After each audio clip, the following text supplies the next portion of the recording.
Et ben c'est parti. Alors l'atelier, bonsoir, comme je suis contente de vous retrouver. J'espère que vous êtes en pleine forme parce que je vous ai programmé un live ce soir, mais surtout je vous ai concocté un programme hyper dense. Donc j'espère que vous êtes en pleine forme. Je vais essayer de pas trop dépasser, pardon, le temps qui nous est imparti, hein, histoire que les petits puissent aller se coucher à l'heure. Du coup, on va démarrer maintenant que je sais que vous êtes dans le coin. Donc, c'est parti. Alors, j'espère que vous allez bien parce que je suis contente de vous retrouver. Donc, ce soir, suite à quelques demandes, on parle du Jersey et surtout de ses secrets parce qu'il en a quand même un paquet. Voilà, il y a 3 secrets très exactement, qui sont 3 bons morceaux.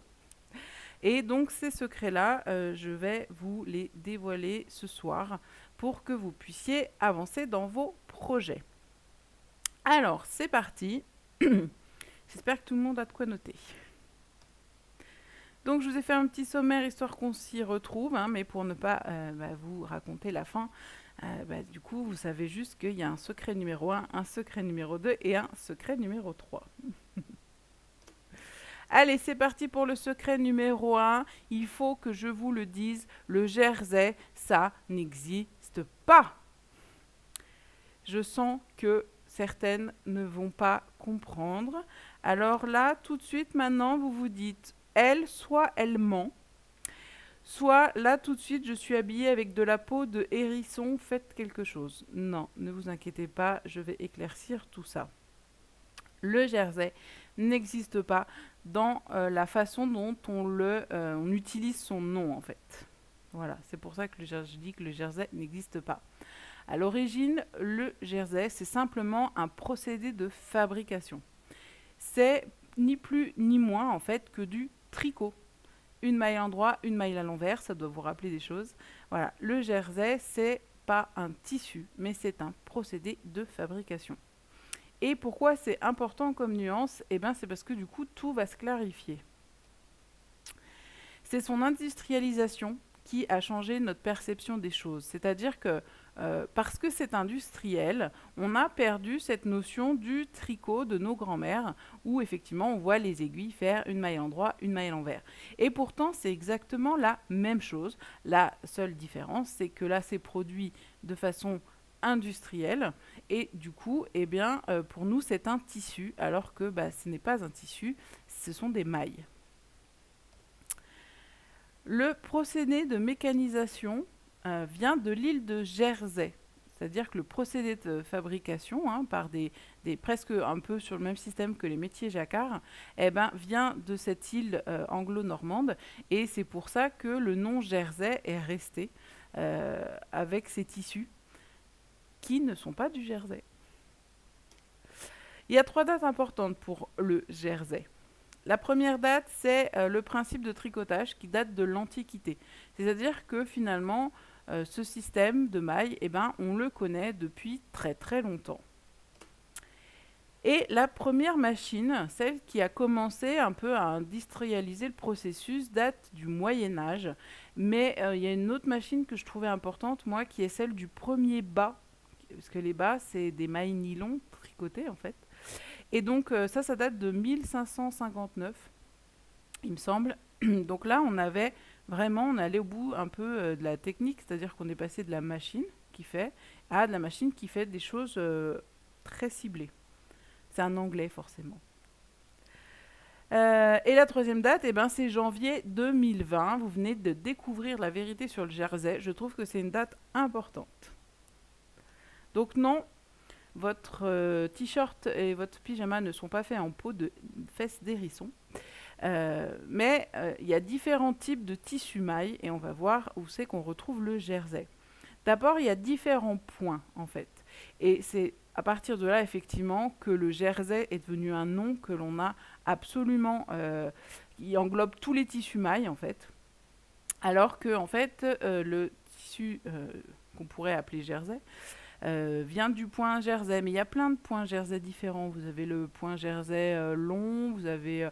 alors, je ne les ai pas tous notés, mais en fait, il y a le point jersey de base, et puis après, il y a toute une déclinaison du point jersey. Voilà. Et c'est celui qui est très souvent utilisé. Pour autant, ça n'est pas le seul, et ce n'est pas l'unique. Mais surtout, il faut remettre les choses dans leur contexte, et le tissu jersey n'existant pas, c'est la méthode de fabrication avec un point jersey. Alors là, oui, vous pouvez dire que vous avez du tissu jersey. Je comprends que c'est un peu technique, donc je ne vais pas dans toutes les subtilités. En tout cas, vous avez aussi différentes matières, parce qu'on est d'accord que mamie, elle tricote de la laine, mais on peut tricoter plein d'autres matières. On peut faire avec du lin, du coton, et même des matières artificielles ou spécifiques. Donc voilà, différentes matières, différents points pour nos différents types de tissus mailles. Mais il faut que vous sachiez aussi que quand même il y a 3 équivalents d'armure. Alors l'armure, pour ceux qui ne savent pas, c'est une méthode de tissage pour le tissu en lui-même. D'accord ? Le tissu est tissé, le tissu maille, je vais l'appeler comme ça, lui il est tricoté. Donc nous avons l'équivalent des armures, et nous avons un premier tricot qui va s'appeler le jersey, le fameux. Donc celui-ci, il va créer des V sur l'endroit et puis des vagues sur l'envers. On a la cotte. Alors elle est identique devant et dos. Et la cotte a comme particularité de vraiment s'étirer sur la largeur comme un accordéon. Voilà. Et on va avoir un troisième type armure, c'est l'interlock, qui est lui plus épais, plus chaud, parce que finalement c'est plus ou moins la cotte doublée.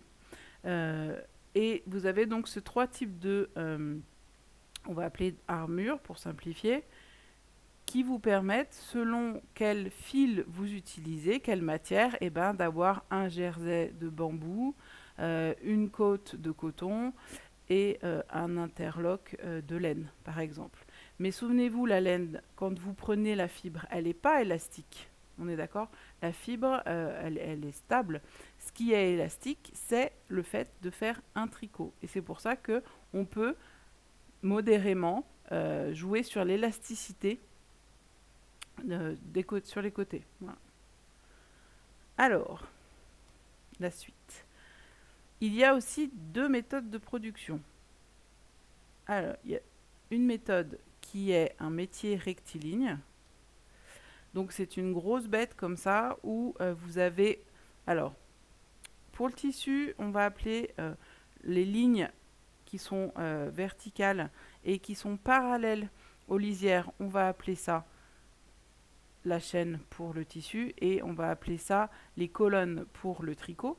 Et les lignes qui sont horizontales, on va appeler ça trame pour le tissu. Et colonne, et bah, du coup j'ai un trou pour le tricot. Je le rang pour le tricot. Et donc là, vous voyez, dans cette machine rectiligne, dans ce métier rectiligne, il y a autant de bobines qu'il y a de colonnes. Donc c'est pour ça qu'il est aussi long. Il permet de faire beaucoup de tissus, mais en revanche, pas beaucoup de... c'est très compliqué de tout changer, de tout réarmer pour refaire un tissu. Donc on va pas forcément avoir beaucoup de choix dans ce type de tissu, parce qu'il leur faut beaucoup de travail pour créer déjà un rouleau, un motif, on va dire. Mais cet avantage de cette machine, c'est de pouvoir effectivement changer tous les fils et d'incruster des motifs, changer des couleurs, etc. Donc ça, c'est la version rectiligne. Et puis on en a un deuxième qui fait des tricots circulaires. Et donc c'est une grosse bestiole comme ça. L'avantage, c'est que cette machine-là, elle permet d'aller beaucoup plus vite. Et elle permet aussi de faire directement tout ce qui est tubulaire pour les chaussettes, les bas.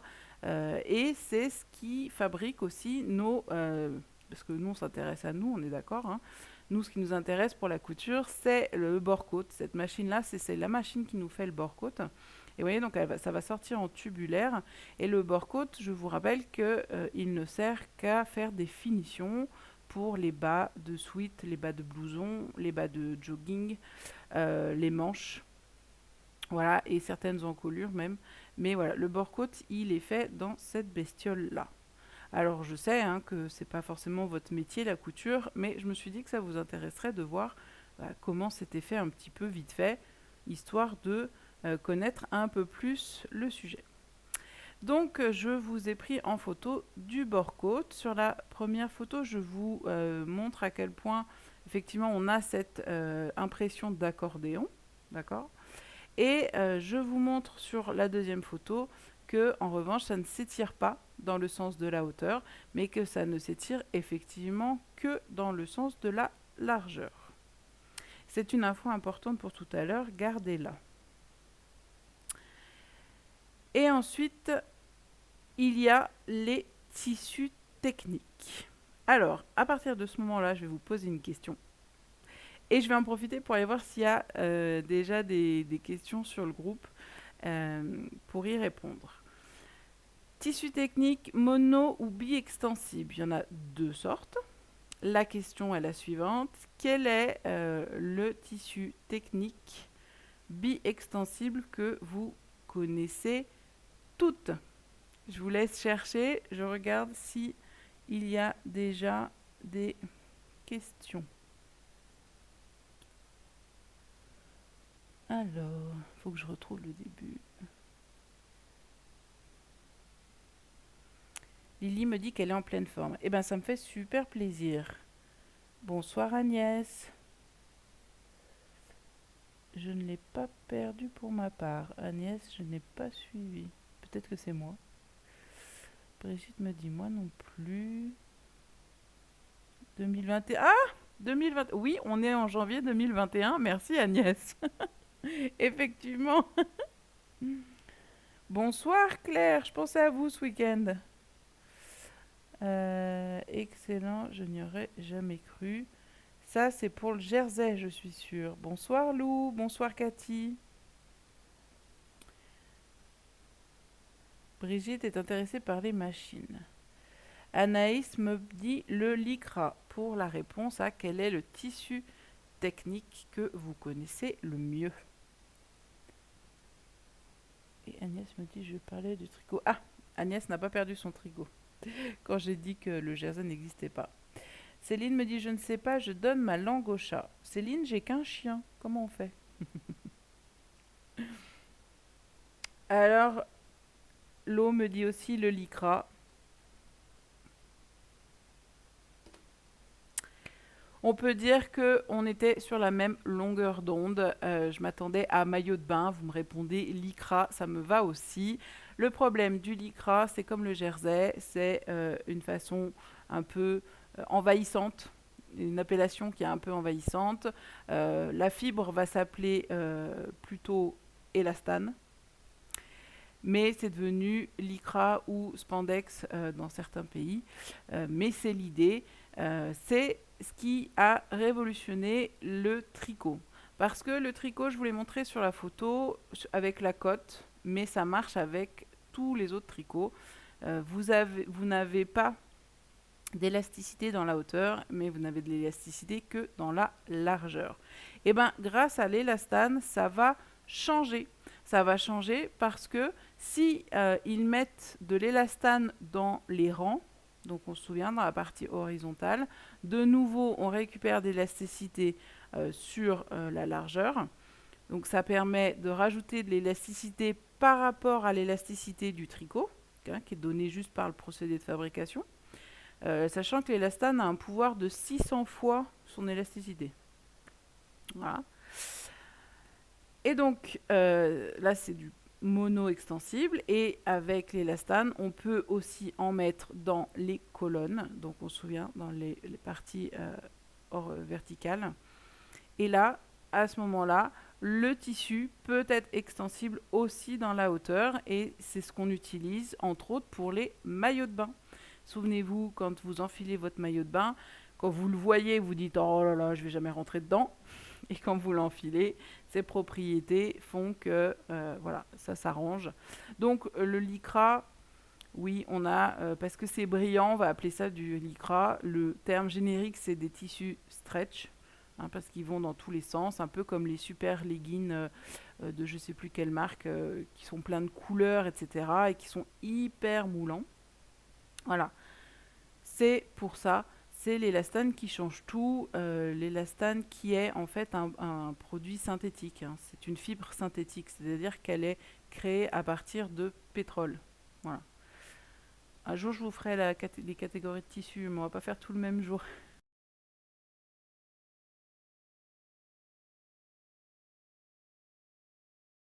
J'espère que pour toi aussi, cette vidéo sur les secrets du jersey te sera très utile pour comprendre les clés indispensables à la réussite des vêtements en tissu maille. Si tu as des questions, n'hésite pas à les poser en dessous de cette vidéo dans les commentaires et je me ferai un plaisir de te répondre. Si tu veux ne rien manquer des prochaines vidéos de Trace ta mode, n'hésite pas à tout de suite appuyer sur le bouton abonner et comme ça tu sauras tout de suite dès qu'on poste quelque chose. Tu peux aussi nous suivre sur les réseaux sociaux avec @trastamode sur Instagram et sur Facebook. Trace ta mode libère ta créativité grâce à une formation en modélisme très complète, un coaching technique indispensable et un accompagnement personnalisé en fonction de ton projet. Avec Trace ta mode, ce n'est plus toi qui es au service de la mode, mais la mode qui est au service de ta vie, que tu souhaites réaliser une reconversion dans le domaine de la couture ou tout simplement réaliser ta garde-robe sur mesure pour te sentir belle et unique. Si tu cherches des solutions pour transformer ta vie personnelle ou professionnelle grâce à ta passion de la couture, alors n'hésite pas et prends tout de suite rendez-vous avec moi via le lien qui est en dessous de cette vidéo. Lors de notre rendez-vous, tu vas pouvoir m'exposer ton projet et grâce à mes 10 années d'expérience dans le monde de la confection en tant que modéliste, prototypiste et formatrice, je vais pouvoir te donner les solutions les plus adéquates à la réalisation de ton projet. En attendant, je te souhaite bonne continuation dans ta pratique de la couture et on se retrouve très très vite pour de nouvelles vidéos.